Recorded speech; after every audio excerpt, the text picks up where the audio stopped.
للہ وکفی والصلاۃ والسلام علی عبادہ الذین اصطفیٰ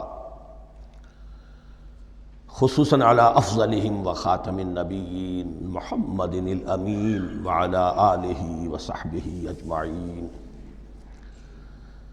اما بعد فاعوذ باللہ من الشیطان الرجیم بسم اللہ الرحمن الرحیم وَلَقَدْ جَاءَكُم مُوسَىٰ بِالْبَيِّنَاتِ تمہارے پاس موسیٰ آئے تھے کھلی تعلیمات لے کر، واضح معجزے لے کر۔ ثُمَّ اتَّخَذْتُمُ الْعِجْلَ مِن بَعْدِهِ پھر تم نے اس کے بعد اس کی غیر حاضری میں بچھڑے کو اپنا معبود بنا لیا۔ وَأَنْتُمْ ظَالِمُونَ اور تم ظالم ہو۔ وَإِذْ أَخَذْنَا مِيثَاقَكُمْ وَرَفَعْنَا فَوْقَكُمُ الطُّورَ یاد کرو جب کہ ہم نے تم سے عہد لیا تھا اور تمہارے اوپر کوہ طور کو معلق کر دیا تھا۔ خُذُوا مَا آتَيْنَاكُمْ بِقُوَّةٍ پکڑو اس کو مضبوطی کے ساتھ جو ہم نے تمہیں دیا ہے۔ وَاسْمَعُوا اور سنو۔ قَالُوا سَمِعْنَا وَعَصَيْنَا انہوں نے کہا ہم نے سنا اور نافرمانی کی۔ یہ ان کی ایک اور بیماری تھی، الفاظ کو ذرا سا چکر دے کر ایسے پڑھنا کہ مفہوم جو ہے بالکل بدل جائے۔ کوئی اعتراض کہے تو کہے گا کوئی شخص کہ اپنے کانوں کا جا کے میل نکلوائیے، میں نے تو اطعنا کہا تھا، آپ کو عصینا سننے میں آ گیا۔ لیکن وہ اپنے لوگ جو ہوتے تھے ان کے منافقوں کے اور آپس میں جو ہوتے تھے وہی منافق اس وقت حضرت موسیٰ کے ساتھ کردار تو ایک ہی رہا ہے ہمیشہ سے۔ اس کردار کے لوگ جو ہیں یہ حرکتیں کرتے تھے اور پھر ان سے سرزنش کی جاتی کہ بھائی ہم نے تو کہا تھا سمعنا واطعنا، آپ کے اپنی سماعت میں کوئی خلل ہوگا۔ قالوا سمعنا وعصینا ہم نے سنا اور ہم نے رد کیا، نافرمانی کی۔ وَأُشْرِبُوا فِي قُلُوبِهِمُ الْعِجْلَ بِكُفْرِهِمْ اور ان کے اس کفر کی پاداش میں یا کفران نعمت کی سزا کے طور پر ان کے دلوں میں بچھڑے کی محبت اور تقدس جو ہے وہ پلا دیا گیا۔ قُلْ بِئْسَ مَا يَأْمُرُكُم بِهِ إِيمَانُكُمْ إِن كُنتُم مُّؤْمِنِينَ کہیے ان سے بری ہیں یہ باتیں، برا ہے وہ جس کا کہ حکم دے رہا ہے تمہیں تمہارا ایمان کے ساتھ یہ حرکتیں۔ ان کنتم مومنین اگر تم مومن ہو تو کیا ایمان کے ساتھ یہ حرکتیں ممکن ہوتی ہیں؟ قل ان كانت لكم الدار الآخرة عند الله خالصة من دون الناس فتمنوا الموت ان كنتم صادقین۔ پھر یہ ایک یونیورسل ٹروتھ آ رہا ہے بہت اہم، اس کو کرتے ہوئے خود انٹروسپیکشن کی ضرورت ہے پڑھتے ہوئے، کیونکہ ان کا یہ خیال تھا نحن ابناء اللہ واحباؤہ ہم تو اللہ کے بڑے چہیتے ہیں، بڑے لاڈلے ہیں، اولیاء ہیں، ہم پسندیدہ لوگ ہیں، we are the chosen people of the lord, یہ ان کا کہنا جو ہے یہ تو ان کی بڑی کھلی بات ہے۔ اور ان کا کہنا ہے کہ آخرت کا گھر تو ہمارے لیے ہے ہی ہے، اٹھا لو۔ اب دیکھیے لٹمس ٹیسٹ ان کے سامنے رکھا جا رہا ہے، لیکن یہ لٹمس ٹیسٹ میرے اور آپ کے لیے بھی ہے۔ قل ان كانت لكم الدار الآخرة عند الله خالصة من دون الناس اے نبی ان سے کہیے کہ اگر تمہارے لیے آخرت کا گھر اللہ کے پاس خالص کر لیا گیا ہے دوسرے لوگوں کو چھوڑ کر، یعنی تمہاری ریزرویشن ہو چکی ہے وہاں، تمہارے لیے تو جنت ہی جنت ہے۔ فتمنوا الموت ان کنتم صادقین تو اگر تم سچے ہو تو تمہیں موت کی تمنا کرنی چاہیے، موت کی تمنا کرو۔ اگر اتنا ہی یقین ہے جنت میں داخل ہونے کا تو دنیا میں رہنا تم پر گراں ہونا چاہیے۔ یہاں کی تو بہت سی کلفتیں ہیں، بہت سی محنتیں ہیں، مشقتیں ہیں، کتنی کوفت اٹھانی پڑ جاتی ہے۔ یقین اگر ہو کہ آخرت ہے اور وہاں میرا مقام جنت میں ہے تو زندگی تو لائبلٹی معلوم ہونی چاہیے، ایسٹ معلوم نہیں ہونا چاہیے۔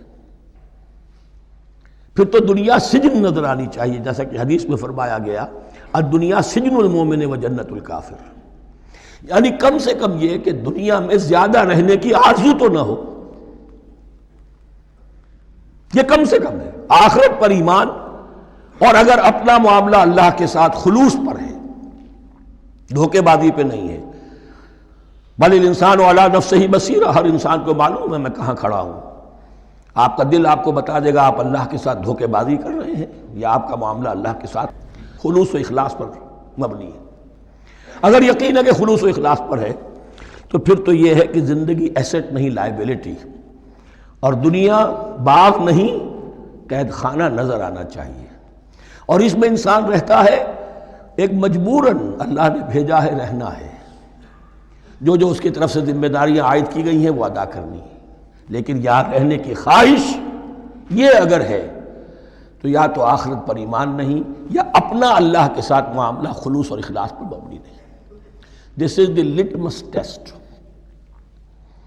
فَتَمَنَّوُا الْمَوْتَ إِن كُنتُمْ صَادِقِينَ وَلَن يَتَمَنَّوْهُ أَبَدًا، اور یہ ہرگز نہیں کریں گے تمنا اس کی موت کی، بِمَا قَدَّمَتْ أَيْدِيهِمْ، بسبب ان کرتوتوں کے جو ان کے ہاتھوں نے آگے بھیجے ہوئے ہیں. ہر شخص کو معلوم ہے میں نے کیا کمائی کی ہے، کیا بھیجی ہے. وَاللَّهُ عَلِيمٌ بِالظَّالِمِينَ، اور اللہ ان ظالموں سے بخوبی واقف ہے.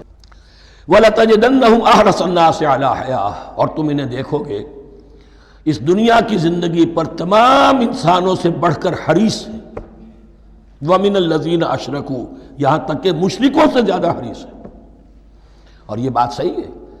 اہل ایمان کے ساتھ مقابلہ مشرکین نے کیا، کھل کر میدان میں آ کر کیا، ڈٹ کر کیا، اپنی جانیں اپنے باطل معبودوں کے لیے قربان کی.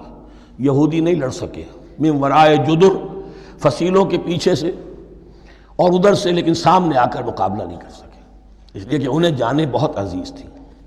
وَلَتَجِدَنَّهُمْ أَحْرَصَ النَّاسِ عَلَىٰ حَيَاةٍ وَمِنَ الَّذِينَ أَشْرَكُوا، حتیٰ یہ کہ مشرکین سے بھی زیادہ یہ دنیا کی زندگی کے حریص ہیں. يَوَدُّ أَحَدُهُمْ لَوْ يُعَمَّرُ أَلْفَ سَنَةٍ، ان میں سے ہر ایک کی یہ خواہش ہے کہ کسی طرح اس کی عمر 1000 برس ہو جائے. وَمَا هُوَ بِمُزَحْزِحِهِ مِنَ الْعَذَابِ أَن يُعَمَّرَ، اور اگر ان کو معمر کر بھی دیا جائے، طویل زندگی دے بھی دی جائے، تو عذاب سے تو چھٹکارا نہیں ملے گا. آخرت تو بالآخر تو آنی ہے.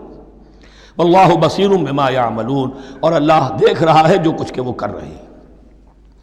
قل من کان عدوا لجبریل فانہ نزلہ علی قلبک، اب جیسا کہ میں نے عرض کیا کہ ان کا خیال یہ تھا کہ آخری نبوت کا وقت تو قریب ہے، ہوگا وہ کوئی اسرائیلی، ہوگا ہم میں سے.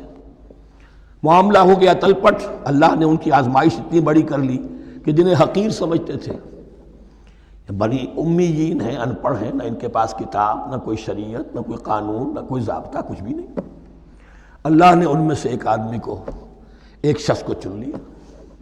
لہذا ان کے لیے اب ان کے اندر دشمنی پیدا ہوئی. کس سے؟ گالیاں دینے لگے حضرت جبرائیل کو، اس نے دشمنی کی ہے ہمارے ساتھ. آ تو رہا تھا پیغام ہم میں سے کسی کے لیے، لے گیا ادھر. اور یہ بات آپ کو شاید بڑی عجیب لگے، لیکن یہ کہ شیخ احمد سرہندی رحمۃ اللہ علیہ نے اپنے مکاتیب میں یہ لکھا ہے کہ اہل تشیع کا ایک فرقہ ایسا بھی رہا ہے، میں نہیں جانتا کہ آج بھی ہے یا نہیں ہے، جس کو غرابیہ کہتے تھے. غرابیہ، ان کا عقیدہ یہ تھا کہ حضرت محمد صلی اللہ علیہ وسلم اور حضرت علی رضی اللہ تعالی عنہ، ان کی ارواح بالکل ایک دوسرے کے ایسے مشابہ تھیں جیسے ایک کوا دوسرے کوے کے مشابہ ہوتا ہے. غراب کوے کو کہتے ہیں. تو جبریل دھوکہ کھا گئے. وہ وہی اللہ نے بھیجی تھی علی کے لیے، لے گئے محمد کے پاس صلی اللہ علیہ وسلم. تو یہ بات جو شیخ احمد سرہندی کی لکھی ہوئی غرابیہ فرقہ ان کا، مجھے یہ نہیں معلوم کہ اب بھی ہیں یا نہیں ہے، لیکن یہ بات یہود کے ہاں جو ہے وہ موجود تھی. اور بات جان لیجئے، لَيَأْتِيَنَّ عَلَىٰ أُمَّتِي مَا أَتَىٰ عَلَىٰ بَنِي إِسْرَائِيلَ حَسْبَ النَّعْلِ بِالنَّعْلِ، اس کی حقیقت اور سے اور منکشف ہوتی چلی جائے گی. تو اب یہاں فرمایا قُلْ مَنْ كَانَ عَدُوًّا لِجِبْرِيلَ، اے نبی کہہ دیجئے جو کوئی بھی دشمن ہو گیا ہو جبرائیل کا، فَإِنَّهُ نَزَّلَهُ عَلَىٰ قَلْبِكَ بِإِذْنِ اللَّهِ، تو اس نے تو نازل کیا ہے اس قرآن کو آپ کے دل پر اللہ کے حکم سے. جبرائیل کا اپنا اختیار تو نہیں تھا.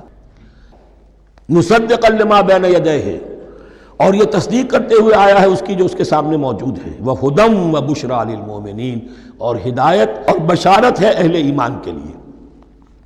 اور اس کے بعد اب فرمایا جا رہا ہے کہ اللہ اور اس کے رسول اور اس کے ملائکہ یہ ایک آرگینک ہول ہیں، یہ ایک جماعت ہے. ان میں کوئی رکھنا نہیں ہو سکتا، ان میں کوئی اختلاف نہیں ہو سکتا. اگر کوئی جبریل کا دشمن ہے تو وہ اللہ کا دشمن ہے، اگر کوئی اللہ کے سچے رسول کا دشمن ہے تو وہ اللہ کا دشمن ہے، جبریل کا بھی دشمن ہے. من کان عدوا للہ وملائکتہ ورسلہ وجبریل ومیکال فإن اللہ عدو للکافرین. تو کان کھول کر سن لو، جو کوئی بھی دشمن ہے اللہ کا اور اس کے فرشتوں کا اور اس کے رسولوں کا اور جبرائیل کا اور میکائیل کا، تو اللہ تعالیٰ کی طرف سے بھی اعلان ہے کہ اللہ ایسے کافروں کا دشمن ہے. وَلَقَدْ أَنزَلْنَا إِلَيْكَ آيَاتٍ بَيِّنَاتٍ، اور اے نبی ہم نے آپ کی طرف نازل کر دی ہیں روشن آیات. وَمَا يَكْفُرُ بِهَا إِلَّا الْفَاسِقُونَ، اور انکار نہیں کرتے ان کا مگر وہی کہ جو سرکش. وَمَا يُضِلُّ بِهِ إِلَّا الْفَاسِقِينَ، تیسرے رکوع میں جو سورہ بقرہ کے الفاظ آئے تھے. بارک اللہ لی ولکم فی القرآن العظیم ونفعنی وإیاکم بالآیات والذکر الحکیم.